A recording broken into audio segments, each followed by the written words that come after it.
Welcome back to the Deep Dive, where we unpack the ideas that matter most. Today, we're diving headfirst into a concept that, well, it whispers in our ears, subtly shapes our decisions, and often, without us even realizing it, influences every single aspect of our lives. We're talking about ego. We've been handed a stack of truly compelling sources, and they all point to ego, not in the clinical Freudian sense, but more like an unhealthy belief in our own importance. Arrogance, self-centered ambition. So, our mission today is to explore how this subtle, often self-deceptive force can truly be our worst enemy. And that's at every stage of life. From when we're aspiring to something great through the peaks of achieving success, and even maybe especially when we're confronting failure. What's one immediate, sort of universal characteristic that jumps out at you about how ego works day to day?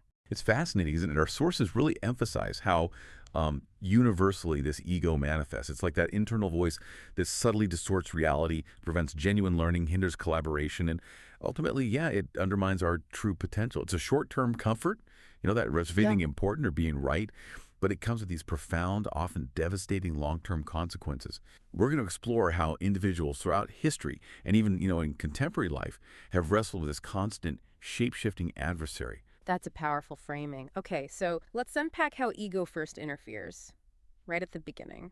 When we're just aspiring to something great, building towards a goal, there's this massive temptation, right? To talk about our goals, seek external validation before the work's even done. Our sources highlight the story of Upton Sinclair.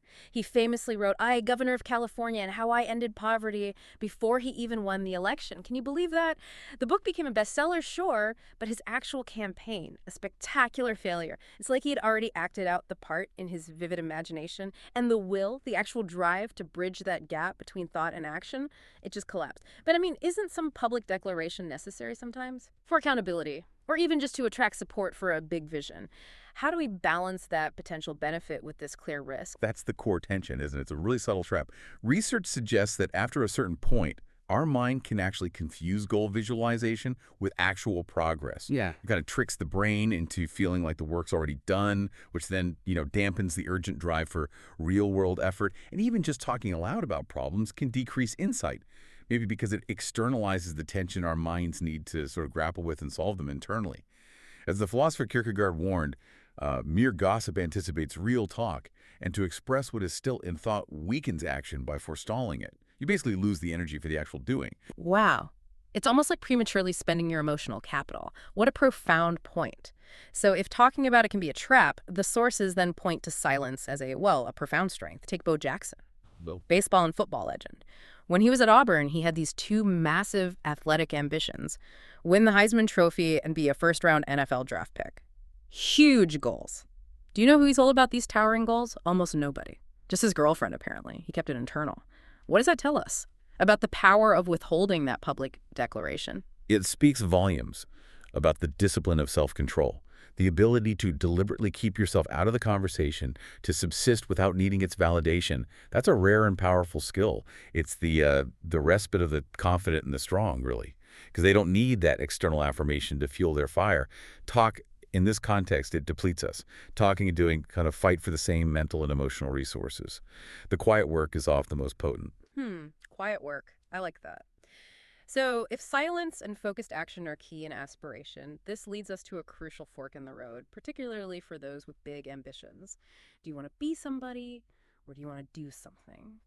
Colonel John Boyd, brilliant, unconventional military strategist, he famously presented this choice to his proteges. Go one way, he'd say, and you'll be something to get promoted. Good assignments, but you'll make compromises. Go the other way, and you'll do something, make a real difference, be true to yourself, but, possibly miss out on those external rewards.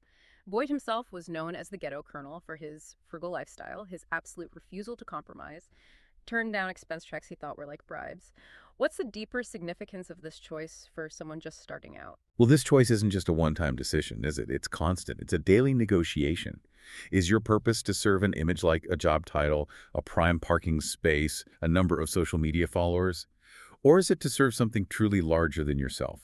And the insidious part is that what you choose to do with your time and for money, it actually works on you, as Frederick Douglass once observed. The egocentric path demands so many compromises of integrity, of vision, and it slowly erodes the very reason you set out to do something important in the first place. That's a powerful reminder how our actions really do shape us. Building on that idea of persistent, unglamorous work and integrity, our sources emphasize that how you approach that work is just as vital. Maintaining an unwavering student mindset, regardless of your current achievements or potential. Think of Kirk Hammett. Already on his way to becoming a rock star guitarist from Metallica, right? Yet he continued taking lessons. From Joe Satriani, Yeah. Exactly. Or Frank Shamrock's plus minus and equal system for fighters, always having someone better to learn from, someone lesser to teach, and an equal to challenge you. Why is this humility, this willingness to stay a student, why is it so critical? Because, oh, as Epictetus put it is impossible to learn that which one thinks one already knows. Simple as that. Ego acts like this giant wall. It prevents us from truly hearing feedback, from recognizing our shortcomings, and from committing to that critical incubation period required for mastery. Ego constantly rushes us to the perceived finish line. It rationalizes that patience is for losers, assumes we're already good enough to unleash our talents prematurely. And that's just a direct path to stagnation, really.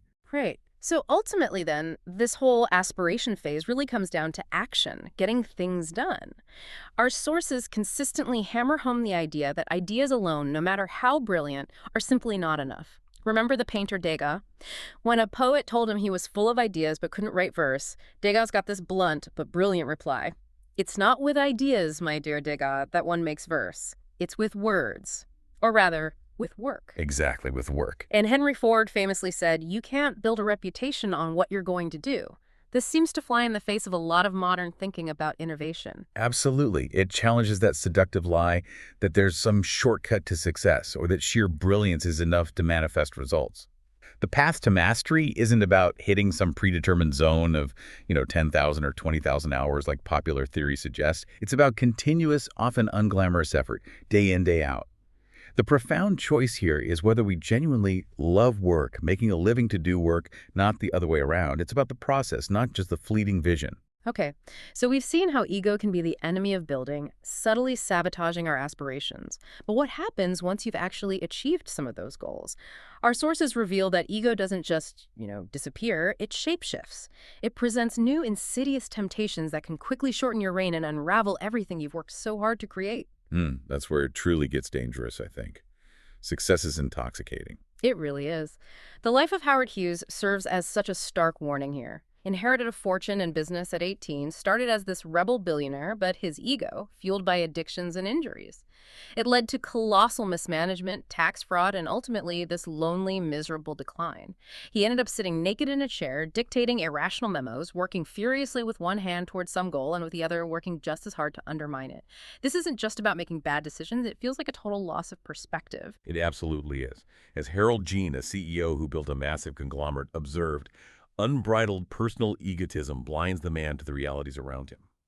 Success floods the brain with dopamine, creating this powerful, often false, sense of invincibility, of omniscience. Sustaining success requires sobriety, a deep, almost clinical connection to reality, and the understanding that we are, in fact, just a small part of an interconnected universe. We just can't keep learning if we truly believe we already know everything, which is exactly what an unchecked ego tells us. It's so tough to stay grounded when everyone around you is telling you you're a genius, isn't it? And when success does come, it's incredibly tempting to craft this tidy narrative to say, oh, I knew it all along. But our sources firmly caution against this. Take Bill Walsh. Took the 49ers from the worst team in football to a Super Bowl victory in just 3 years. An amazing feat. But he steadfastly refused to claim he had some grand master plan. His success came from obsessively implementing a meticulous standard of performance, seemingly trivial details like how players sat in meetings, how coaches dressed, the precision of every single drill. He focused purely on execution, not on some grand story of his own genius.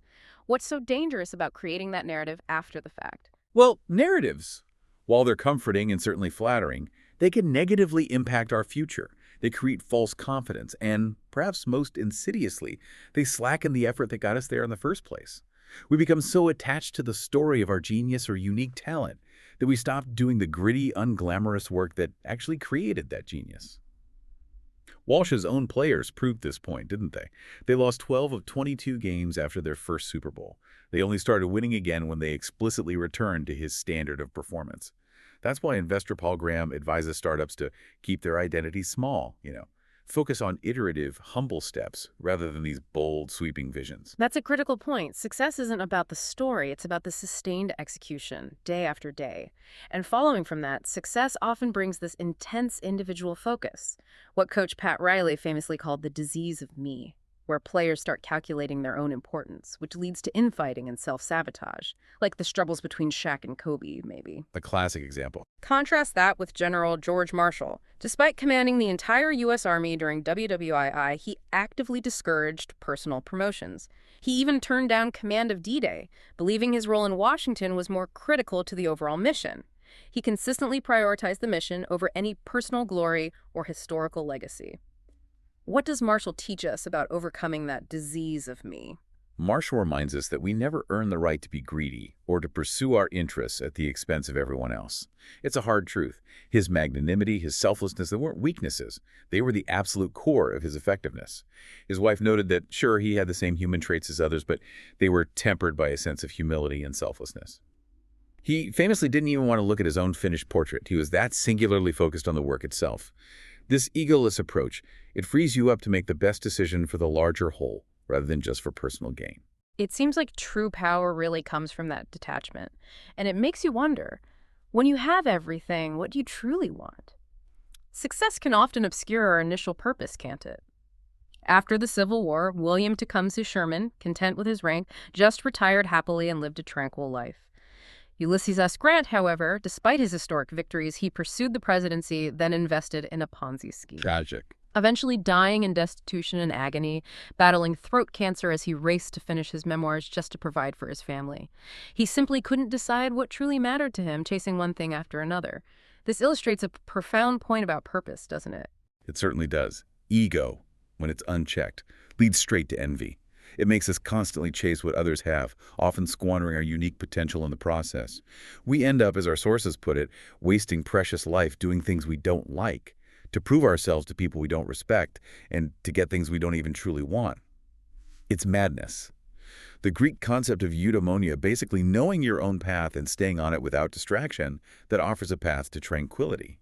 It's about being as good as possible at it without succumbing to all the things that draw you away.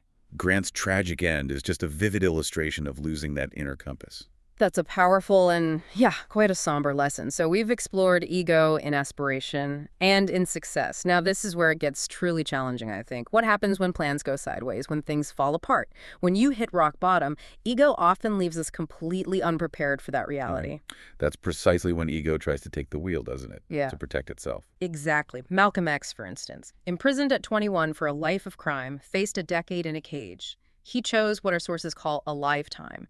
He taught himself to read by copying an entire dictionary by hand, devoured history, philosophy, religion. Prison, for him, became his college. He reflected later that months passed without him even thinking about being detained. He said he'd never been so truly free in his life. What does this choice between a lifetime and dead time mean for us when we face setbacks? Well, every moment of failure or loss of control, it presents this stark choice: a lifetime, learning, acting, utilizing every second to improve yourself or your situation, or dead time, which is, passive waiting, indulging in anger, regret, self-pity. So many historical figures, from Viktor Frankl refining his psychology of meaning in concentration camps to Ian Fleming creating chitty chitty bang bang on doctor's orders for bed rest. They transform terrible situations into fuel for greatness. Ego wants to wallow, to rage against the injustice, but true resilience lies in this active internal choice. So it's really about shifting from victimhood to agency, isn't it? In the face of failure or injustice, our ego so often demands recognition, fair outcomes. It demands that the world conform to our expectations. But our sources offer a profoundly different path. Take Belisarius, the Byzantine general. Saved Western civilization multiple times, yet was repeatedly denied public triumphs, suspected by his emperor, stripped of his wealth. Yet he never complained. He simply believed he was just doing his job, one he believed was his sacred duty. That's a radical redefinition of success, isn't it? It is a completely radical redefinition. This is essentially John Wooden's definition of success. Right. Peace of mind, which is a direct result of self-satisfaction in knowing you made the effort to do your best to become the best that you're capable of becoming. The less attached we are to external outcomes, the applause, the accolades, the fair treatment, the more resilient and, frankly, the more truly powerful we become. Think about the book A confederacy of dunces. Rejected universally, led to the author's suicide, only to win a Pulitzer posthumously. The book's greatness didn't change, only its reception did. Belisarius understood that the results and other people's perceptions were ultimately out of his hands, and that allowed him to just keep moving forward. That detachment from external validation is incredibly difficult to achieve, though. And when things truly fail, especially when it's our own fault, ego can drive us to make things so much worse. John DeLorean, remember him? After his car company's spectacular failure, largely due to his own mismanagement, he tried to secure financing through a $60 million cocaine deal. Unbelievable. Led to his arrest. Total ruin. In stark contrast, Steve Jobs, after being famously fired from Apple, also due to his own unmanageability, he cried, he fought, sure, but then he started new companies. Next, Pixar. He genuinely learned from his mistakes and eventually returned to Apple a more resolved, more effective leader. What's the critical difference there, that point where you either spiral or recover? I think the critical difference is the ability to make a full stop, as Alexander Hamilton advised, to actually halt the momentum. When our identity gets completely tied up with our work, failure feels like this personal indictment, a public shaming that ego demands we somehow reverse or deflect at all costs. Jobs, despite his reputation as an egomaniac, actually responded with surprising humility in that critical moment. He took the time, albeit painfully, to work to resolve the flaws that caused his downfall. Ego, in its purest, most toxic form, just escalates things. It convinces us to make everything worse rather than take responsibility and just draw a line under it. It's about letting go of that perceived identity then. And finally, in moments of adversity or perceived slights, anger and bitterness are, well, incredibly natural human reactions. But our sources show just how destructive they can be. William Randolph Hearst's all-consuming campaign to destroy Orson Welles' film Citizen Kane, which he hadn't even seen. The irony. It ironically cemented the movie's legacy and his own reputation as this reviled figure. Welles, when he later bumped into Hearst, simply invited him to watch the film. He didn't let the hate consume him. This must be the ultimate egoless response to injustice. It really is something, isn't it? As Martin Luther King Jr. preached, hate is a cancer that gnaws away at the very vital center of your life. It punishes you far more than it punishes the object of your hate. Think about Frederick Douglass's response to being forced into a baggage car. They cannot degrade Frederick Douglass. The soul that is within me no man can degrade. That shows incredible strength, dignity, and even maybe pity for the inflictor. Resentment, like Dave Mustaine felt for years after being kicked out of Metallica, can consume a person even amidst their own considerable success. It can drive them to addiction, unhappiness, love, or at least the profound act of letting go. That's the egoless productive path, because it frees you. What a journey we've been on today. Looking back, what we've really seen is that ego isn't just some character flaw. It's a relentless, insidious opponent that actively undermines us at every single turn in our ambitions, our successes, and our failures. It truly is a constant adversary. And this journey through aspiration, success, and failure, it's really an endless loop, isn't it? As the philosopher Daniel Bali metaphorically says about training, just because we've done it once doesn't mean the floor is clean forever. Every day the dust comes back. Every day we must sweep. And that applies precisely to managing our ego as well. We are constantly in this internal battle, whether we realize it or not. And the sweep, well, it has to be daily. So the question for you listening is, what will you do with this information? Will you engage in that daily sweep, nurturing qualities like humility, diligence, self-awareness? Or will you let ego whisper its seductive lies, telling you you're special, you've arrived, you're somehow above the rules? Remember, perfecting the personal regularly leads to success as a professional, but rarely the other way around. What small, conscious step can you take today, right now, to be a better person, not just a more successful one?